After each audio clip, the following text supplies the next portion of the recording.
मामले से जुड़ी जिसमें एक और गिरफ्तारी हुई है। स्पेशल सेल ने मुलजिम इकबाल सिंह को गिरफ्तार किया है। गुज़िश्ता रात पंजाब के होशियारपुर से इकबाल सिंह को गिरफ्तार किया गया है। आपको बताएं कि इकबाल सिंह पर 50,000 रुपए का इनाम रखा गया था।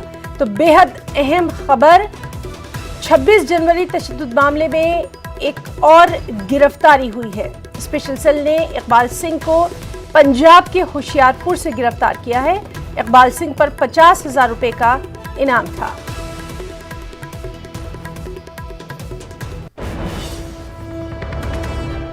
और सीधे रुख करेंगे दिल्ली का। हमारे साथ मौजूद हैं शंकर आनंद। शंकर, बेहद अहम माना जा रहा है इकबाल सिंह की इस गिरफ्तारी को भी, क्या कुछ और तफसीलात? देखिए, जिस तरह से लाल किला के अंदर में उग्र हिंसा को अंजाम दिया गया था 26 जनवरी को, तो लाल किला के अंदर इस उग्र हिंसा को अंजाम देने में कई लोगों के खिलाफ मामले दर्ज किए गए थे, जिसमें कि दीप सिद्धू की कल गिरफ्तारी हुई थी। और इसी मामले में आज इकबाल सिंह की गिरफ्तारी हुई है। इकबाल सिंह की अगर बात करें तो इकबाल सिंह को लाल किला के प्राचीर पर भी बकायदा देखा गया था। उस वक्त में जिस वक्त में वहां पे हंगामा को अंजाम दिया जा रहा था, उग्र हिंसा हो रही थी, और जिस वक्त में लाल किला के प्राचीर पर एक धर्म विशेष का झंडा फहराया जा रहा था, उस वक्त में भी इकबाल सिंह को वहां पे देखा गया था।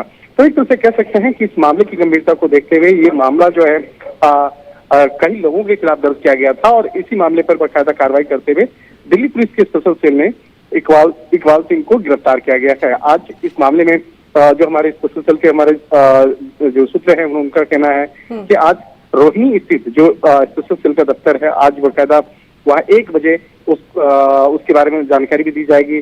और इस मामले में तमाम जो विस्तार से बाकायदा इस मामले में बताया जाएगा कि किस तरह से इकबाल सिंह को गिरफ्तार किया गया था, इकबाल सिंह से जुड़े हुए तमाम जो इनपुट से बाकायदा उसके बारे में जानकारी दी जाएगी। तो एक तरह से कह सकते हैं कि ये मसला बहुत बड़ा है। जिस तरह से लाल किला मामले पे हंगामा हुआ था, किसानों का ट्रैक्टर मार्च के दौरान वह हंगामा हुआ था, तो इस मामले में कल दीप सिद्धू से जिस तरह से बाकायदा गिरफ्तार करने के बाद जब उसे पूछताछ की गई तो कई महत्वपूर्ण खुलासे हुए, और उसके बाद आज जिस तरह से इकबाल सिंह की गिरफ्तारी हुई है, तो इस मामले पर स्पेशल सेल का कहना है कि जल्द ही कई और भी आरोपियों को गिरफ्तार कर लिया जाएगा। जी शंकर, बहुत बहुत शुक्रिया आपका अदा करना चाहेंगे तमाम तर तफसीली जानकारी के लिए। जिस तरह से आप बता रहे हैं कि अहम प्रेस कॉन्फ्रेंस होने वाली है, उस पर भी नजर बनी रहेगी।